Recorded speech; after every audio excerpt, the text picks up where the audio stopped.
Okay, we were discussing about the factors affecting the enzymatic reaction के उनके अंदर हमने टेम्परेचर की बात की कि टेम्परेचर कैसे इफेक्ट करता है। अप टू 10 डिग्री सेल्सियस अगर आप 1 डिग्री सेल्सियस भी टेम्परेचर को इंक्रीज करते हैं तो रिएक्शन रेट जो है वो डबल हो जाता है। आफ्टर 10 डिग्री सेल्सियस जो रिएक्शन है वो इंक्रीज होने की बजाय डिक्रीज होना शुरू हो जाता है। अब जो ज़्यादा अगर टेम्परेचर डिक्रीज करेंगे या इंक्रीज करेंगे फिर तो आपके पास जो प्रोटीन्स है वो डीनेचर होना शुरू हो जाती हैं। अब जो एंजाइम उसके अंदर यूनिफॉर्म और प्रिसाइज स्ट्रक्चर होता है एक्टिव साइट का वो आहिस्ता आहिस्ता खत्म होना टूटना शुरू हो जाता है। अब जो टेम्परेचर जो डीनेचरेशन करता है एंजाइम्स की या प्रोटीन्स की उसे हम कहते हैं मैक्सिमम टेम्परेचर। अब जो बॉन्ड्स होते हैं वो सेंसिटिव होते हैं टेम्परेचर के अकॉर्डिंग हाइड्रोजन बॉन्ड्स के। अगर टेम्परेचर ज़्यादा कर देंगे उनके रिक्वायर्ड अमाउंट से तब भी बॉन्ड ब्रेक हो जाएंगे, अगर कम कर देंगे तब भी बॉन्ड ब्रेक हो जाएंगे। जितने ह्यूमन एंजाइम्स हैं उनके अंदर एक ऑप्टिमम टेम्परेचर होता है बॉडी का अबाउट 37 to 38 डिग्री सेल्सियस। इससे ज़्यादा फ्लक्चुएट बॉडी का नहीं करता। अगर 37 से या 38 से 1 डिग्री सेल्सियस और इंक्रीज कर जाए तो आपकी डेथ हो जाती है क्योंकि आपकी बॉडी की फंक्शनिंग ख़राब हो जाती है। वहाँ पे एंजाइम्स और प्रोटीन सारी की सारी डीनेचर हो जाती हैं।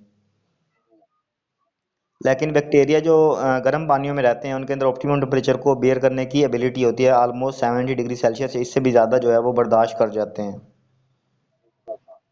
तो उसके अलावा जो हमारे पास ऐसे एंजाइम्स हैं यूज़ होते हैं बायोलॉजिकल वेस्ट के अंदर या पावर्स ऑफ या पाउडर्स बनाए जाते हैं हाई टेम्परेचर वाशेस के। किसी चीज़ को अगर आपने हाई टेम्परेचर पे वॉश करना है तो उसके साथ एंजाइम्स को मिक्सअप कर देते हैं कि वो टेम्परेचर बियर कर लेते हैं वहाँ पे।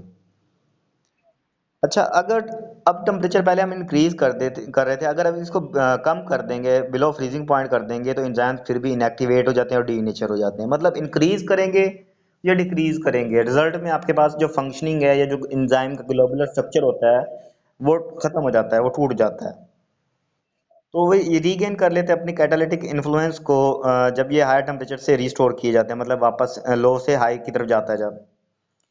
अब ऐसा टेम्परेचर जहाँ पे इनएक्टिव एंजाइम एक्टिव हो जाए उसे हम कहते हैं मिनिमम टेम्परेचर।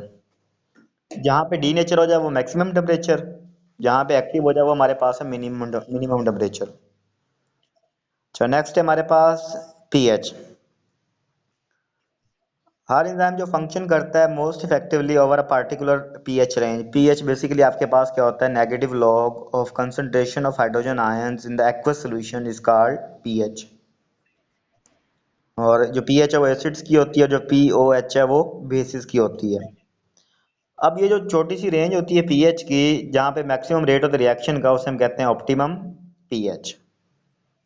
हर एंजाइम जो है वो सेंसिटिव होता है अपनी अपनी पीएच के अकॉर्डिंग। अगर उसकी पीएच को डिस्टर्ब करेंगे, ऊपर लेके जाएंगे या नीचे लेके आएंगे तो उसकी फंक्शनिंग जो है वो लॉस्ट हो जाती है।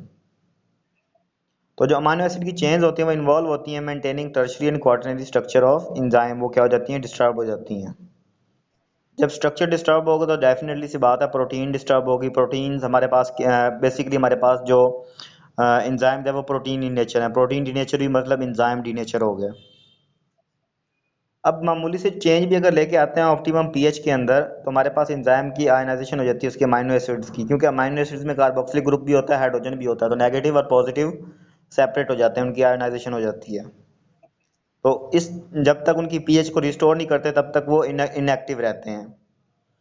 दूसरी तरफ अगर बहुत ज़्यादा चेंज कर देंगे पीएच के अंदर तो आयनिक चेंजेस जो हैं वो एसिडिक या बेसिक ग्रुप्स जो एंजाइम्स हैं वो डिसरप्ट हो जाते हैं, सेपरेट हो जाते हैं। उनके दरमियान में क्या हो जाती है, बॉन्डिंग जो है वो ब्रेक हो जाती है, डीनेचुरेशन हो जाती है उनकी, जिससे एंजाइम की जो शेप है वो डिस्टर्ब हो जाती है।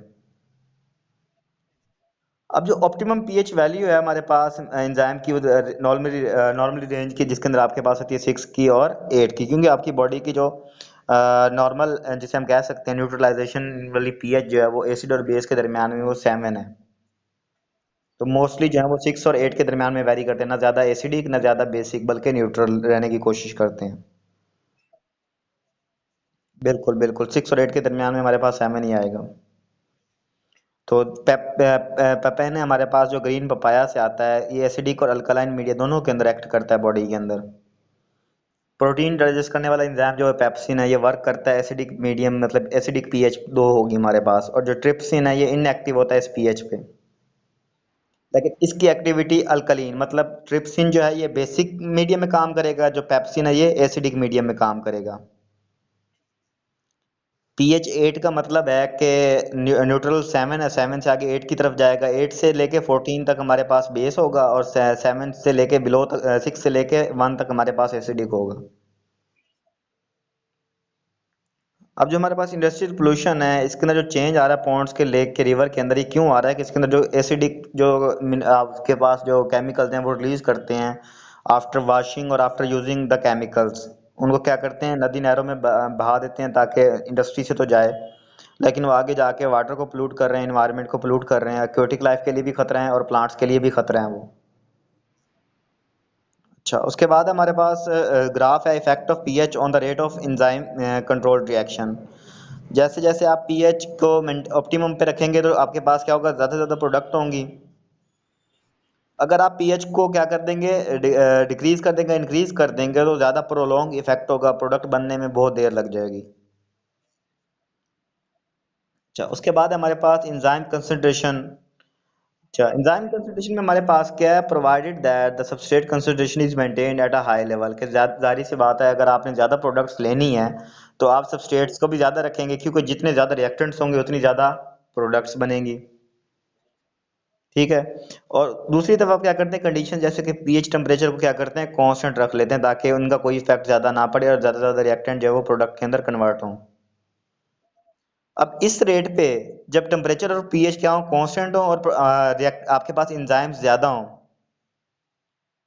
तो आपके पास क्या होगा, rate of reaction becomes directly proportional to the enzyme concentration के। फिर एंजाइम को इंक्रीज करेंगे तो ज़्यादा से ज़्यादा जो सबस्ट्रेट प्रेजेंट होंगे उनको ना टेम्परेचर इफेक्ट कर सकेगा ना पीएच इफेक्ट कर सकेगा, और डायरेक्टली इफेक्ट करके ज़्यादा से ज़्यादा सबस्ट्रेट को प्रोडक्ट के अंदर एंजाइम कन्वर्ट करेंगे।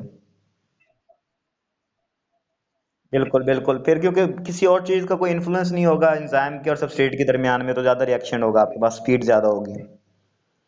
अगर एक एंजाइम है सिस्टम के अंदर और वो कन्वर्ट कर रहा है हंड्रेड सब्सट्रेट्स को प्रोडक्ट्स के अंदर, तो ज़्यादा टाइम लेगा, लेकिन अगर हम कंसंट्रेशन इंक्रीज कर दें एंजाइम के नंबर्स की तो एक्टिव साइट ज़्यादा होंगी, सबस्ट्रेट की प्रोडक्ट के अंदर कन्वर्जन भी ज़्यादा हो जाएगी। ऐसा इफेक्ट तब तक चलता है जब तक सबस्ट्रेट अवेलेबल होता है। जैसे आपको पता है एंजाइम एक्ट कर रहा है सबस्ट्रेट को प्रोडक्ट के अंदर कन्वर्ट कर रहा है, तो सबस्ट्रेट तो कंज्यूम होते चले जा रहे हैं। फिर एक ऐसा लेवल आता है जब आप एंजाइम के रेट को इंक्रीज भी करेंगे तो रिएक्शन का रेट इंक्रीज नहीं होगा, क्योंकि ऑलमोस्ट जो सबस्ट्रेट है वो प्रोडक्ट के अंदर कन्वर्ट हो चुके होते हैं। तो ग्राफ में आप देख सकते हैं एंजाइम कंसंट्रेशन है हमारे पास और rate of enzyme catalysed reaction है, ये क्या होता है कांस्टेंट रहता है जब हम एक पीएच को, टेम्परेचर को कांस्टेंट रख लेते हैं।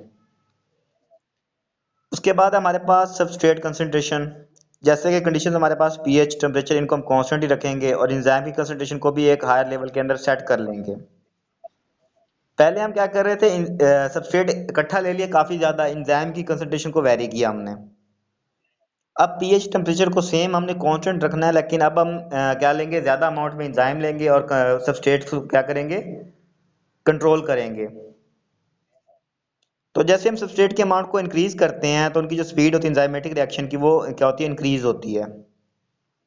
रिएक्शन स्टार्ट में ज्यादा होता है क्योंकि एंजाइम पहले से ज्यादा प्रेजेंट होते हैं, जितने हम सबस्ट्रेट डालते हैं वो मैक्सिमम कन्वर्ट होते चले जाते हैं प्रोडक्ट के अंदर।